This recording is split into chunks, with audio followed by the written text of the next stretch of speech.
প্ৰধানমন্ত্ৰী আৱাস যোজনা চৰকাৰী বিপিএল ঘৰৰ আৰু এটা নিউ আপডেট লৈ আহিছোঁ।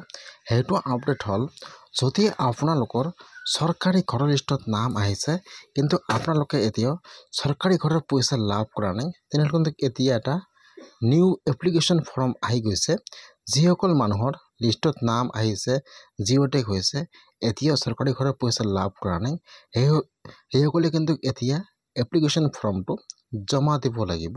এতিয়া আপোনালোকে চৰকাৰী ঘৰৰ এপ্লিকেশ্যন ফৰ্মটো ক'ত পাব, কেনেকৈ ফিল আপ কৰিব লাগিব আৰু ইয়াৰ লগত কি কি ডকুমেণ্ট জমা দিব লাগিব, মই আজি এইটো ভিডিঅ'ত আপোনালোকক সম্পূৰ্ণ প্ৰচেছ ষ্টেপ বাই ষ্টেপ দেখুৱাই দি আছোঁ।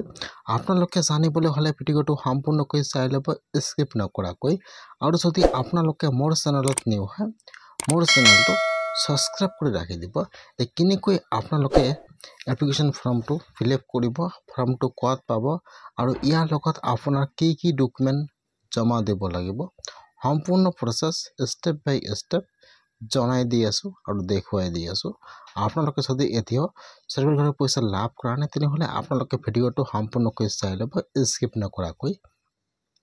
এইটো হৈছে কিন্তু চৰকাৰী ঘৰৰ নিউ এপ্লিকেশ্যন ফৰ্ম। এতিয়া আপোনালোকে ফৰ্মটো ক'ত পাব, যিটো আপোনাৰ পঞ্চায়ত আছে তাত গ'লে কিন্তু আপোনালোকে বৰ্তমান এপ্লিকেশ্যন ফৰ্মটো পাই যাব। এতিয়া কিন্তু আপোনালোকে ফাৰ্ষ্ট তাৰ পৰা ফৰ্মটো ল'ব লাগিব, তাৰ পৰা এতিয়া আপোনালোকে ফৰ্মটো ফিল আপ কৰিব লাগিব। কেনেকৈ ফিল আপ কৰিব চাই লওক। কিন্তু ইয়াত আপোনাৰ ডিষ্ট্ৰিক্টৰ নাম আৰু ইয়াত আপোনাৰ ব্লকৰ নাম, পঞ্চায়ত নাম দিয়া আছে। ইয়াত আপোনাৰ জিপি নামটো বহাই দিব, যিটো আপোনাৰ পঞ্চায়ত নাম আছে, ইয়াত পঞ্চায়ত নামটো বহাই দিব। তাৰপিছত যিটো আপোনাৰ মাইনৰিটি হয়, SC ST আদাৰ্ছ, আপোনালোকে ইয়াত টিক মাৰ্ক দি দিব। তাৰপিছত ইয়াত আপোনাৰ ফুল নামটো বহাই দিব। তাৰপিছত যিটো আপোনাৰ আৱাস প্লাছ ID নম্বৰ আছে, এইটো নম্বৰ কিন্তু আপোনালোকে আপোনাৰ পঞ্চায়ততে পাই যাব। ইয়াত আপোনাৰ আৱাস প্লাছ ID নম্বৰটো বহাই দিব। তাৰপিছত ইয়াত বহাই দিব চিলেকশ্যন বেনিফিচিয়াৰী, ইয়াত আপোনাৰ নামটো বহাই দিব আৰু চিৰিয়েল নম্বৰটো সেইটো আপোনাৰ পঞ্চায়তৰ পৰা দি দিব। তাৰপিছত যিটো আপোনাৰ ৰিলিজন হয়, হিন্দু মুছলিম খ্ৰীষ্টান যি আপোনালোকে সেইটো চিলেক্ট কৰি লৈ ল'ব। তাৰপিছত যিটো আপোনাৰ জেণ্ডাৰ হয়, মেল ফিমেল চিলেক্ট কৰি লৈ ল'ব। তাৰপিছত ইয়াত আপোনাৰ যিজনক নমুনি দিব, ইয়াত আপোনাৰ নমুনি নামটো বহাই দিব। আৰু যদি আপোনালোকে ফিজিকেলি ডিচেবল হয়, তেনেহ'লে ইয়াত আপোনালোকে ইয়েছত টিক মাৰ্ক দিব, নহ'লে আপোনালোকে নোট টিক মাৰ্ক দিব।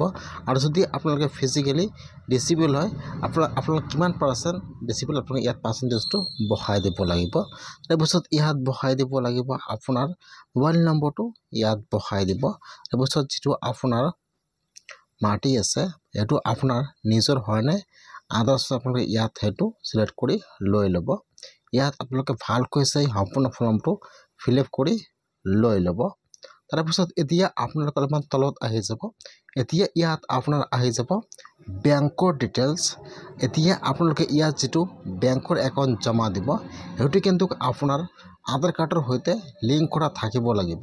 যদি আপোনালোকৰ আধাৰ কাৰ্ডৰ সৈতে লিংক কৰা নাথাকে, তেনেহ'লে কিন্তু আপোনালোকে চৰকাৰী ঘৰৰ পইচাটো লাভ নকৰিব। সেইকাৰণে যিটো আপোনাৰ আধাৰ কাৰ্ডৰ সৈতে আপোনাৰ একাউণ্টৰ লিংক আছে, আপোনালোকে সেইটো ইয়াত দিব লাগিব। ফাৰ্ষ্ট ইয়াত বহাই দিব আপোনাৰ বেংকৰ নাম বহাই দিব, ব্ৰাঞ্চৰ নাম বহাই দিব, বেংকৰ IFSC কোড বহাই দিব। তাৰপিছত যিটো আপোনাৰ একাউণ্ট নম্বৰ আছে, ইয়াত আপোনাৰ একাউণ্ট নম্বৰটো বহাই দিব।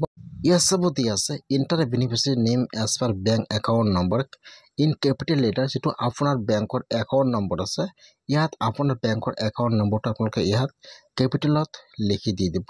ইয়াত আহি যাব ডকুমেণ্ট। ফাৰ্ষ্ট ডকুমেণ্ট লাগিব আপোনাৰ bank passbook, voter ID card, Aadhaar card, আৰু ইয়াত লাগিব যিটো আপোনাৰ জমিৰ কাগজ আছে, লেণ্ড ডকুমেণ্ট, সেইটো আপোনালোকৰ লাগিব। আৰু ইয়াৰ লগত আপোনাৰ ডকুমেণ্ট জমা দিব লাগিব, যিটো আপোনাৰ বেংকৰ পাছবুক আৰু যিটো আপোনাৰ NRCৰ কপিটো আছে, যিটো আপোনাৰ NRCৰ ফাইনেল কপিটো আছে, আপোনালোকে কিন্তু সেইটো ফৰ্মৰ লগত আপোনাৰ এইটো ডকুমেণ্ট জমা দিব লাগিব। ফাৰ্ষ্ট বেংকৰ একাউণ্ট, 2 নম্বৰত লাগিব আপোনাৰ NRCৰ কপি।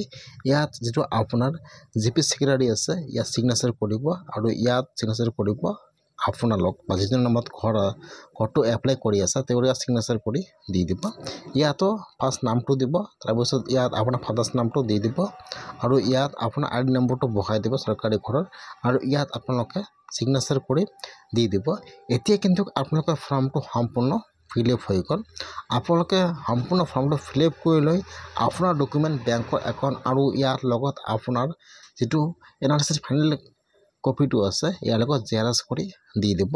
এইটো জেৰক্স কৰি লৈ যিটো আপোনাৰ গাঁৱৰ ৱাৰ্ড মেম্বাৰ আছে অথবা যিটো আপোনাৰ পঞ্চায়ত আছে তাত চাই কিন্তু জমা দিব লাগিব। যিসকলৰ ঘৰ লিষ্টত নাম আহিছে এতিয়ালৈকে চৰকাৰী ঘৰৰ পইচা লাভ কৰা নাই সেইসকলে কিন্তু এইটো এপ্লিকেশ্যন কৰিব লাগিব। যদি আপোনালোকে সেইটো এপ্লিকেশ্যন নকৰে তেনেহ'লে কিন্তু আপোনাৰ নামটো বাতিল কৰা হ'ব। আপোনালোকে কিন্তু আৰু কেতিয়াও চৰকাৰী ঘৰটো লাভ নকৰিব। সেইকাৰণে যদি আপোনালোকৰ লিষ্টত নাম আহিছে আপোনালোকে এটি ঘৰৰ পইচা লাভ কৰা নাই তেনেহ'লে আপোনালোকে আজিয়ে এনেকৈ এপ্লিকেশ্যনটো কৰক, নহ'লে কিন্তু আপোনালোকে আৰু কেতিয়াও চৰকাৰী ঘৰটো লাভ নকৰিব।